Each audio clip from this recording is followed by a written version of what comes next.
Olá pessoal, meu nome é Claudinei Castro, eu estudo na escola Unopar, à distância, no Polo de Araxá, Minas Gerais, e nesse trabalho a gente vai estar falando um pouco sobre física eletrostática.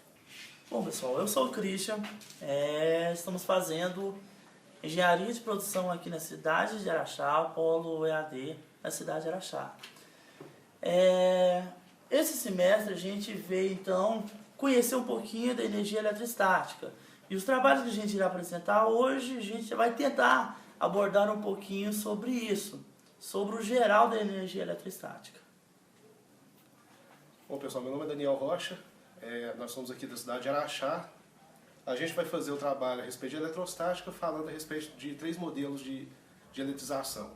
Eletrização por atrito, por indução e por contato. Olá pessoal, meu nome é Edson, eu faço engenharia de produção na Unopar, no Polo Araxá, cursando o 4º semestre.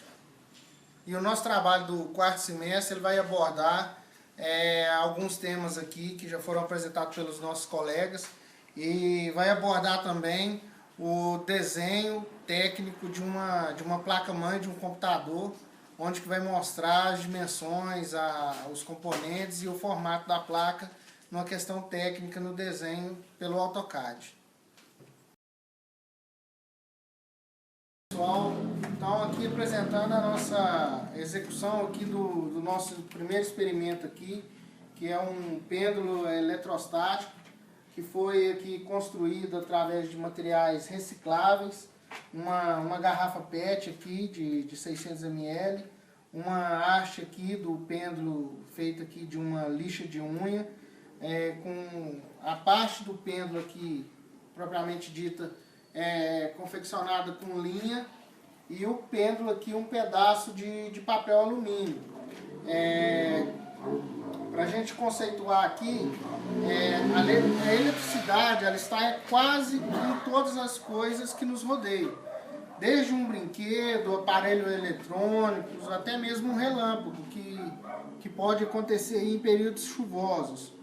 No dia a dia podemos perceber alguns fenômenos elétricos ao passar os pés pelo tapete, atritar 2 objetos um com o outro, pode ocorrer aí a reincidência aí da eletricidade eletrostática. Esses acontecimentos são relacionados a esse efeito, a eletricidade eletrostática, que é um ramo da física que estuda o comportamento das cargas em relação entre 2 cargas iguais e opostas. No nosso caso aqui, como nós confeccionamos aqui um pêndulo eletrostático, vou apresentar aqui para vocês agora o que pode ocorrer aqui, o efeito aqui de eletrostática por atrito. No caso aqui eu tenho uma caneta comum em minha mão, que ao aproximar aqui do meu pêndulo, não vai acontecer nada. Ele está balançando aqui um pouco, mas é devido ao vento aqui do local onde a gente está. E percebam aqui que não acontece nada, que ele não movimenta, que ele não é atraído um pelo outro. Aí uma vez que a gente gera um atrito nesse equipamento, ou no cabelo, ou a gente passar no cabelo nesses dias secos, com baixa umidade, pode acontecer de ocorrer a eletricidade eletrostática, onde que a gente, que aqui já aconteceu a atração aqui. Então esse é o fenômeno que ocorre da eletrostática por atrito. É isso, pessoal. Bom pessoal, nós vamos falar agora um pouco a respeito da bobina de Tesla, que trabalha na forma de eletrização por indução.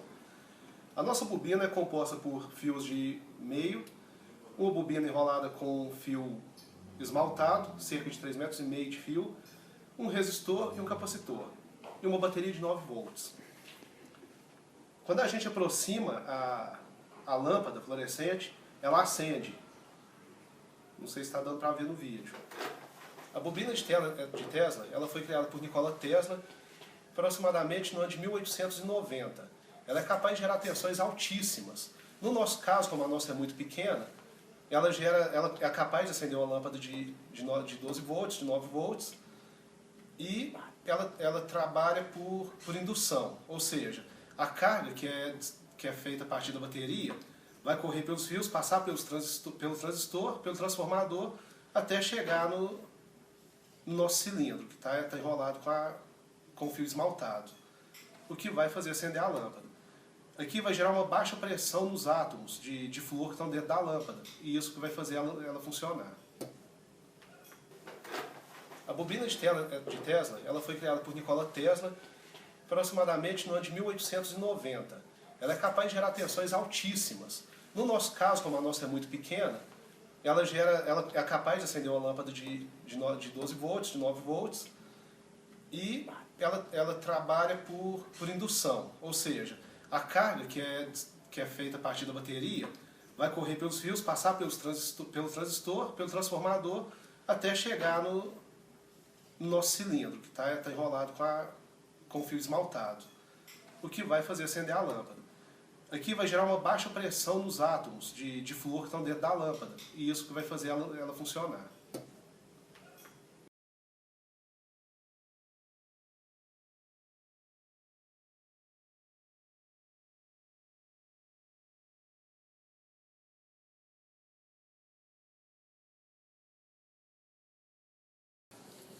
Não sei porquê.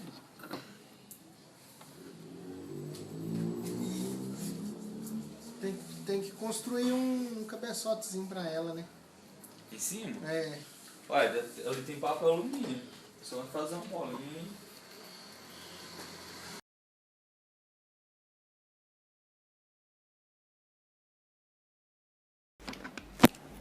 Acredito que seja.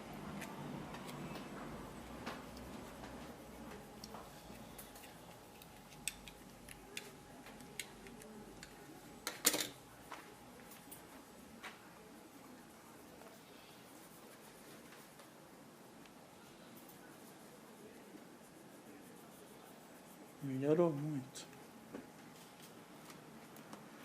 Melhorou até pra mim?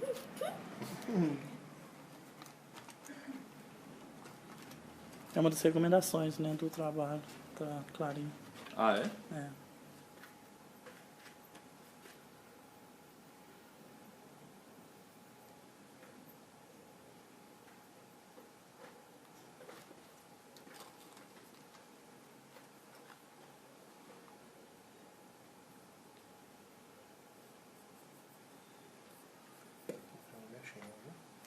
Quê?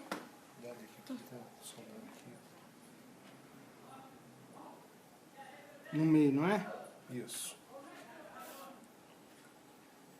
Quer que segura aí? Tá quente. Melhor não segurar. É. Por isso que eles pedem um protoboard, que o protoboard você só encaixa ele, só. Deixa eu fazer uma bolinha de solda ali que fica mais fácil.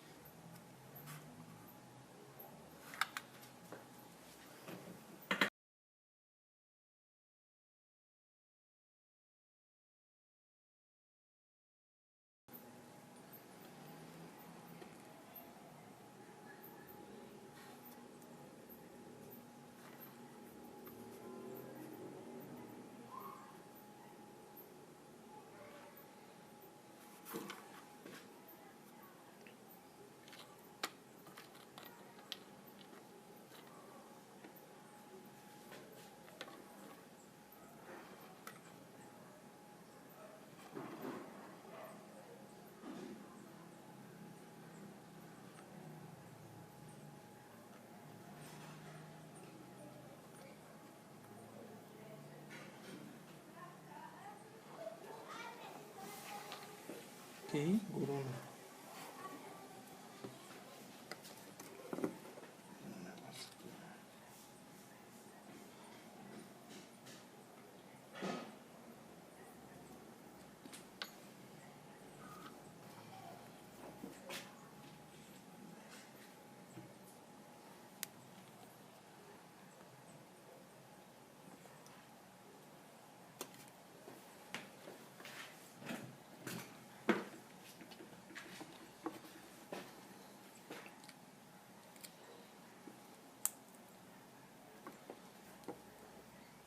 chegar lá, vou falar pra mim. Cadê ela? Ué? Vou falar. Obrigado. Nada, hein, cara.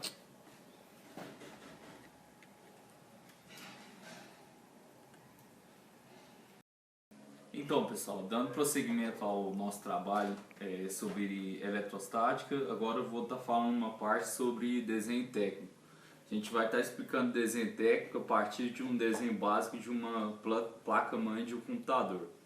O que seria uma placa-mãe? A placa-mãe de computador é a parte principal de um computador, onde estão localizados todos, onde o comando do computador está localizado. Vou estar explicando para vocês o desenho de uma placa-mãe a partir do computador, tanto em formato DWG como no formato placa-mãe. Um desenho básico visto em planta.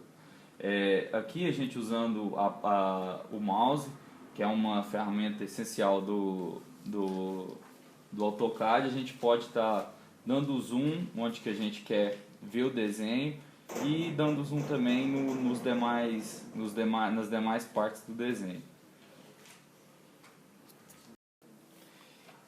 Para fazer esse desenho, a gente começa ele desenhando a partir da área Model do AutoCAD, que é como se a gente estivesse desenhando à mão livre. Seria, por exemplo, um desenho em um espaço livre onde a gente utiliza a escala 1:1.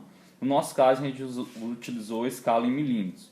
Como a gente tem noção de uma placa mãe de um computador, uma placa básica, ela tem a dimensão de aproximadamente 300 milímetros, como a gente pode ver dando o zoom aqui, e 300 milímetros aqui na largura também, ou seja, ela tem 300 por 300. A altura dela pode ser vista aqui, a gente crê que é algo em torno de 40 milímetros aproximadamente. Aqui, como eu disse para vocês, é onde a gente desenha a mão livre. Quando a gente passa para a parte de prancheta, onde a gente vai ver o desenho, como a gente vai imprimir ele, onde a gente vai ver o layout dele, a gente muda na parte de baixo do AutoCAD para layout 1, que é onde a gente coloca a prancha, onde a gente vê como o desenho vai ser plotado, como ele vai ser imprimido.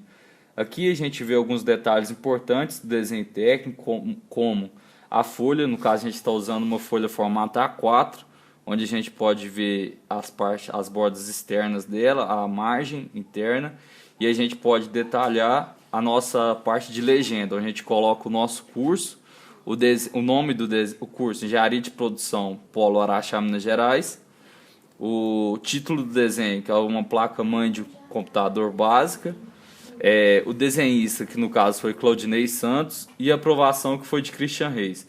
Na parte da legenda, é importante a gente mostrar a escala do desenho. A escala que a gente utilizou para esse desenho foi a escala 1:4. E também a gente mostrar quais as medidas, que no caso a gente utilizou em milímetros. Dando prosseguimento, agora mostrando uma placa-mãe mesmo, a gente vê que a parte básica dela seria conforme está aqui, vista em planta. A gente pode perceber que ela é composta basicamente por 13 itens. Bom, pessoal, dando prosseguimento mostrando o desenho básico de uma placa-mãe de computador, a gente abriu agora o nosso desenho que estava em DWG, a gente converteu ele para PDF e temos ele aqui à nossa disposição. Como a gente pode perceber, as medidas da placa-mãe é 300 milímetros por 300 milímetros, e a gente vê os componentes básicos deles aqui. O item 1. O item 1, como a gente pode ver aqui na legenda, ele seria o processador.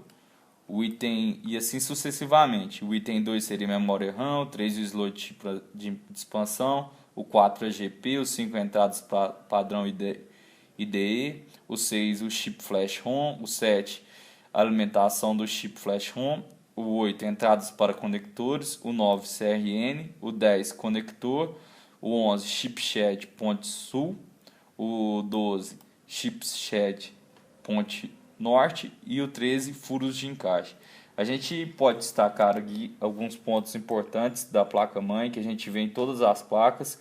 Por exemplo, o item 8, que a gente chama de entradas para conectores. O que seriam essas entradas? Essas entradas são a entrada de mouse, a entrada de fone de ouvido, a entrada de teclado, toda essa parte da placa-mãe.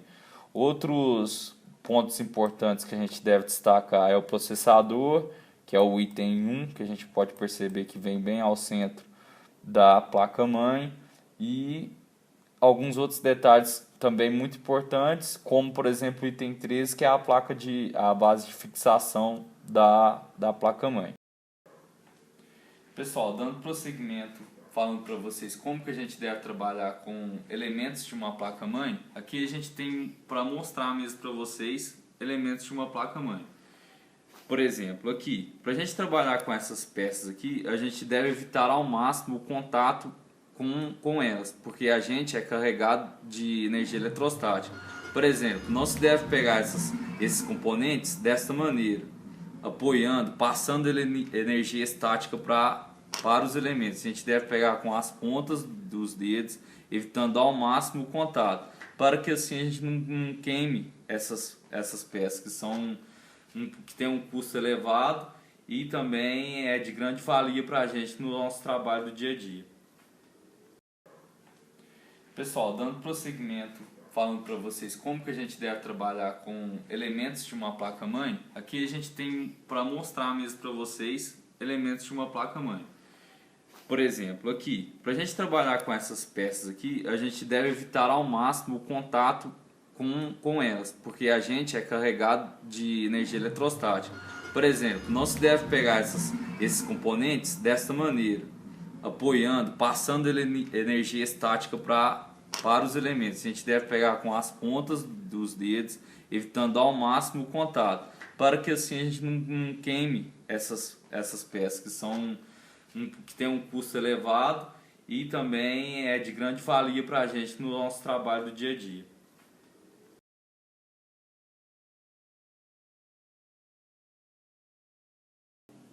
Bom, gente, a última parte do nosso trabalho, ela vai falar sobre os raios e também sobre a gaiola de Faraday. O que é a gaiola de Faraday? É um sistema de proteção, tá? Ele baseado em cima dos metais. Como que seria isso? Eu consigo evitar que uma certa onda eletromagnética possa acessar um corpo.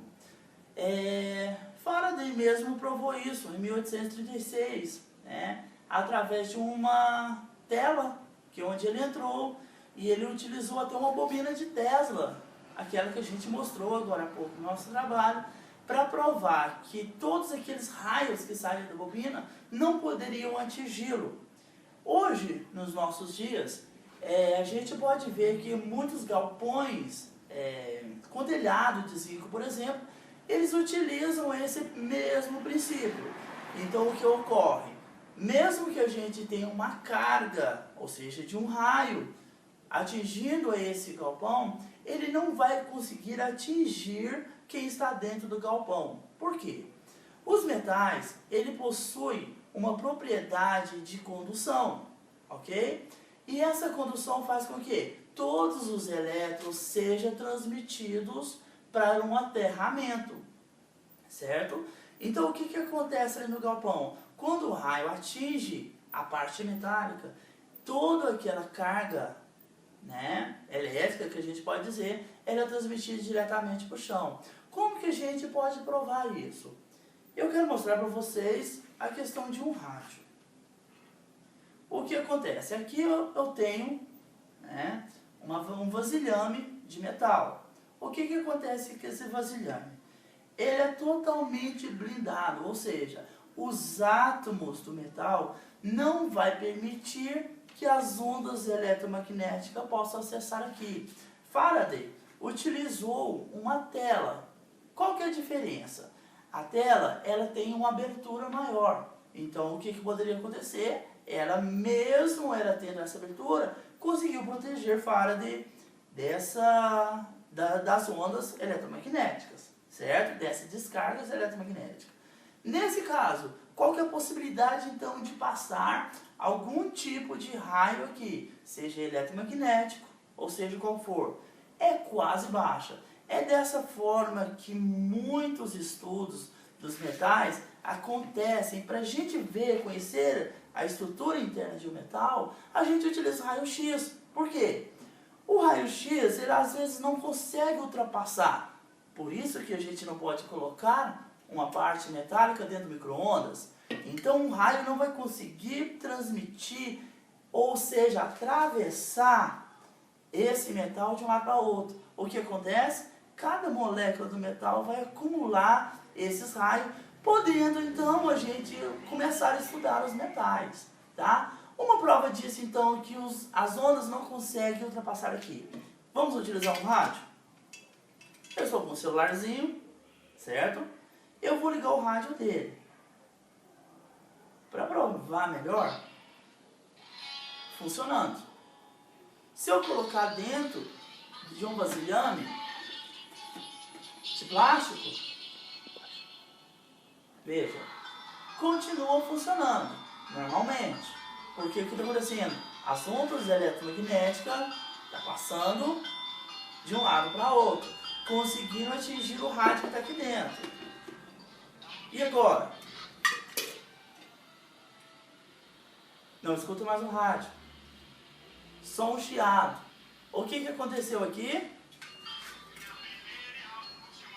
Só para provar. Então o que aconteceu aqui?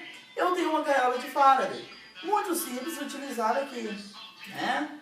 Quando a gente vê esse princípio, a gente então entende o porquê dos metais então serem utilizados então tanto em laboratórios que fazem raio-x do corpo humano. Por que o pessoal utiliza todo aquele aparato de chumbo? Justamente isso, para se proteger das ondas que vêm, as ondas de raio-x que vêm até o leitor. E os raios? O que seriam esses raios? Os raios também seriam um tipo de carga eletrostática. Então, uma das formas que a gente tem para nos proteger, ou seria em forma de raio-x, dos para-raios, ok? Em forma de para-raios, que podem direcionar, né, aproximar o raio e tentar direcionar esse raio até a profundeza do terreno. Ou seja, direcionando esse terra, né, para a profundeza. Outra forma que hoje é muito utilizada, acabei de falar, seria a gaiola de Faraday. Então, nenhum nem outro será tão 100% eficiente? Não, nunca 90%. A segurança do trabalho, ela nos dita que sempre é bom a gente estar 100% protegido, corta. Bom, gente, a última parte do nosso trabalho, ela vai falar sobre os raios e também sobre a gaiola de Faraday. O que é a gaiola de Faraday? É um sistema de proteção, tá? Ele baseado em cima dos metais. Como que seria isso? Eu consigo evitar que uma certa onda eletromagnética possa acessar um corpo. Faraday mesmo provou isso em 1836, né? Através de uma tela onde ele entrou e ele utilizou até uma bobina de Tesla, aquela que a gente mostrou agora há pouco no nosso trabalho, para provar que todos aqueles raios que saem da bobina não poderiam atingi-lo. Hoje, nos nossos dias, a gente pode ver que muitos galpões com telhado de zinco, por exemplo, eles utilizam esse mesmo princípio. Então, o que ocorre? Mesmo que a gente tenha uma carga, ou seja, de um raio, atingindo esse galpão, ele não vai conseguir atingir quem está dentro do galpão. Por quê? Os metais, ele possui uma propriedade de condução, ok? E essa condução faz com que todos os elétrons sejam transmitidos para um aterramento, certo? Então, o que acontece ali no galpão? Quando o raio atinge a parte metálica, toda aquela carga, né, elétrica, que a gente pode dizer, ela é transmitida diretamente para o chão. Como que a gente pode provar isso? Eu quero mostrar para vocês a questão de um rádio. O que acontece? Aqui eu tenho, né, um vasilhame de metal. O que acontece com esse vasilhame? Ele é totalmente blindado, ou seja, os átomos do metal não vai permitir que as ondas eletromagnéticas possam acessar aqui. Faraday utilizou uma tela. Qual que é a diferença? A tela, ela tem uma abertura maior. Então, o que poderia acontecer? Mesmo ela tendo essa abertura, conseguiu proteger Faraday das ondas eletromagnéticas, certo? Dessas descargas eletromagnéticas. Nesse caso, qual que é a possibilidade, então, de passar algum tipo de raio aqui, seja eletromagnético, ou seja qual for? É quase baixa. É dessa forma que muitos estudos dos metais acontecem. Para a gente ver, conhecer a estrutura interna de um metal, a gente utiliza o raio-x. Por quê? O raio-x, ele às vezes não consegue ultrapassar. Por isso que a gente não pode colocar uma parte metálica dentro do micro-ondas. Então um raio não vai conseguir transmitir, ou seja, atravessar esse metal de um lado para outro. O que acontece? Cada molécula do metal vai acumular esses raios, podendo então a gente começar a estudar os metais, tá? Uma prova disso então que as ondas não conseguem ultrapassar aqui. Vamos utilizar um rádio? Eu estou com um celularzinho, certo? Eu vou ligar o rádio dele. Para provar melhor, funcionando. Se eu colocar dentro de um vasilhame de plástico, veja, continua funcionando normalmente. Porque o que está acontecendo? As ondas eletromagnéticas estão passando de um lado para outro, conseguindo atingir o rádio que está aqui dentro. E agora? Não escuto mais o rádio. Só um chiado. O que aconteceu aqui? Só para provar. Então o que aconteceu aqui? Eu tenho uma gaiola de Faraday. Muito simples utilizada aqui, né? Quando a gente vê esse princípio, a gente então entende o porquê dos metais então serem utilizados então tanto em laboratórios que fazem raio-x do corpo humano. Por que o pessoal utiliza todo aquele aparato de chumbo? Justamente isso, para se proteger das ondas que vêm, as ondas de raio-x que vêm até o leitor. E os raios? O que seriam esses raios? Os raios também seriam um tipo de carga eletrostática. Então, uma das formas que a gente tem para nos proteger, ou seria em forma de raio-x, dos para-raios, ok? Em forma de para-raios, que podem direcionar, né, aproximar o raio e tentar direcionar esse raio até a profundeza do terreno. Ou seja, direcionando esse terra, né, para a profundeza. Outra forma que hoje é muito utilizada, acabei de falar, seria a gaiola de Faraday. Então, nenhum nem outro será tão 100% eficiente? Não, nunca 90%. A segurança do trabalho, ela nos dita que sempre é bom a gente estar 100% protegido. Finalizando o nosso trabalho, seria bom a gente dar uma ênfase na questão da segurança, certo? Nosso colega, Claudinei, ele comentou sobre a descarga eletrostática que a gente poderia dar nos aparatos, ou seja, nos componentes de uma placa-mãe, certo? Isso vem trazer para a gente um certo momento para poder pensar que, da mesma forma que a gente pode danificar um componente mecânico de um computador, a gente também só pode sofrer com essas cargas eletrostáticas. Por exemplo, de um para-raio, né, de um raio. Qual que é a voltagem que um raio poderia trazer, né, e descarregar no ser humano? Isso caberia em volta dos seus milhões de volts. Então é bom a gente, estudando engenharia, que a gente pode estar desenvolvendo novas formas, novas possibilidades, para que a gente possa oferecer à comunidade e para todas as pessoas como se proteger dos raios. Quem sabe um dia a gente ter prédios, casas, sempre já estabelecendo esse novo padrão como uma gaiola de Faraday, que pode proteger, né, um cidadão, uma pessoa, o ser humano, de um raio aí, com a descarga eletrostática. Ok? Fica aí nosso trabalho, tá? Muito obrigado. E é isso.